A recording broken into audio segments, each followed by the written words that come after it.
Hi all. ഇന്ന് എനിക്ക് നിങ്ങളോട് പറയാനുള്ളത് 3 പേരെ പറ്റിയാണ്. എൻ്റെ ജീവിതം തകർക്കാൻ വേണ്ടി ഉണ്ടായിരുന്ന 3 പേര്. ഇപ്പം അവരെ പറ്റി എനിക്ക് പറയാനുള്ള അർഹത ഉണ്ടോ എന്ന് ചോദിക്കുകയാണെങ്കിൽ ഇല്ല എന്ന് ഞാൻ പറയേണ്ടി വരും.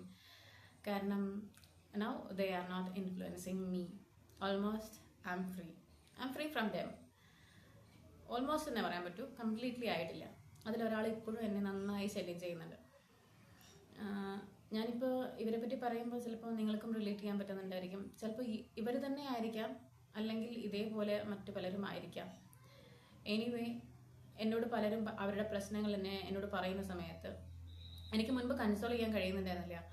പിന്നെ ഞാനത് പഠിച്ചു. അപ്പോഴും ഞാൻ ആദ്യം മുതൽ പറഞ്ഞു തുടങ്ങിയിരുന്നത് ലിവ് ഇൻ ദ പ്രസൻറ്റ് എന്നുള്ള ആ ഒരു ഫ്രേസാണ്. ഇപ്പം ജീവിക്കുക എന്നുള്ളത്. പക്ഷെ അത് എൻ്റെ ജീവിതത്തിൽ എനിക്ക് പ്രാക്ടിക്കലൈസ് ചെയ്യാൻ നന്നായി ബുദ്ധിമുട്ടേണ്ടി വന്നു.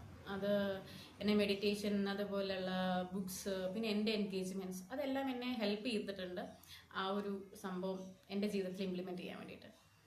വട്ടെവർ, നമുക്ക് ആ 3 പേരെ പറ്റി പറയാം. First one, that is depression. Depression എന്ന് പറയുന്നത് ആൾ ഇത്തിരി കെട്ടിയാണ്. ആൾ overthinking of the past life. നമ്മുടെ പാസ്റ്റ് ഈസ് ഓൾവേസ് പാസ്റ്റ് നമുക്കറിയാം. പക്ഷെ എന്നാൽ കൂടി അത് പിന്നെയും ഹോണ്ട് ചെയ്യുന്നതിനാണ് ഡിപ്രഷൻ എന്ന് പറയുന്നത്. രണ്ടാമത്തെ ആൾ, ഇപ്പോഴും എന്നെ ഹോണ്ട് ചെയ്യുന്ന ആൾ സ്ട്രെസ്സാണ്. ഒരാൾക്ക് അറ്റ് എ ടൈം ഒരു ആക്ടിവിറ്റി അല്ലെങ്കിൽ ഒരു ടാസ്ക് ചെയ്യാൻ പറ്റും. പക്ഷേ ഞാൻ ഓൾമോസ്റ്റ് ഒരു 3-4 ടാസ്ക്. ബൈ പ്രൊഫഷൻ ഞാനൊരു ടീച്ചറാണ്, പക്ഷേ ഒരു ആർട്ടിസ്റ്റാണ്. അതുപോലെ ഇല്ലാത്ത കാര്യങ്ങളെല്ലാം ചെയ്യാൻ ശ്രമിക്കും. അപ്പോൾ അതുകൊണ്ട് സ്ട്രെസ് എന്നെ നന്നായി അലട്ടുന്നുണ്ട്. പക്ഷെ എന്നാലും I can manage him. Okay. Then third one, that is anxiety. That is the overthinking about our future. നമ്മൾ ഇനി എന്ത് നടക്കും, എന്തൊക്കെയായിരിക്കും ഇനി ഭാവിയിൽ നടക്കാൻ പോകുന്നത്, ജോലി കിട്ടുമോ, അല്ലെങ്കിൽ കല്യാണം കഴിയുമോ, കുഞ്ഞുണ്ടാകുമോ, അല്ലെങ്കിൽ മറ്റുള്ളവർ എന്ത് പറയും, ഇത് ചെയ്താൽ അതെന്ത് പറയും, അങ്ങനെയൊക്കെയുള്ള ചിന്തകളെയാണ് ആൻസൈറ്റി എന്ന് പറയുന്നത്. ഈ 3 പേര് എന്നെ നന്നായി അലട്ടിയിരുന്നു. പക്ഷേ ഇന്ന് ഇവരൊന്നും എന്നെ അലട്ടുന്നില്ല. ആ സ്ട്രെസ്സിനെ പോലും ഞാൻ മാക്സിമം അവോയ്ഡ് ചെയ്യുന്നുണ്ട്. അവിടെ പോയി നിൽക്ക്, ഈ പണി കഴിഞ്ഞിട്ട് ഞാൻ വിളിക്കാം.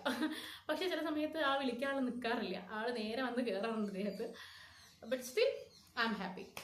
അപ്പോൾ നിങ്ങളുടെ ജീവിതത്തിൽ ഇവർ നിങ്ങളെ അലട്ടുന്നുണ്ടെങ്കിൽ യു ക്യാൻ പ്രാക്ടീസ് മെഡിറ്റേഷൻ, അല്ലെങ്കിൽ ബുക്സ് വായിക്കാം, അല്ലെങ്കിൽ നിങ്ങൾക്ക് എന്താണോ ഇഷ്ടമുള്ളത് അത് ചെയ്യാം. അത് ചെയ്ത് കഴിഞ്ഞാൽ പിന്നെ അവർ നമ്മുടെ അടുത്തേക്ക് വരിക. Okay, see you next video. Thank you, by.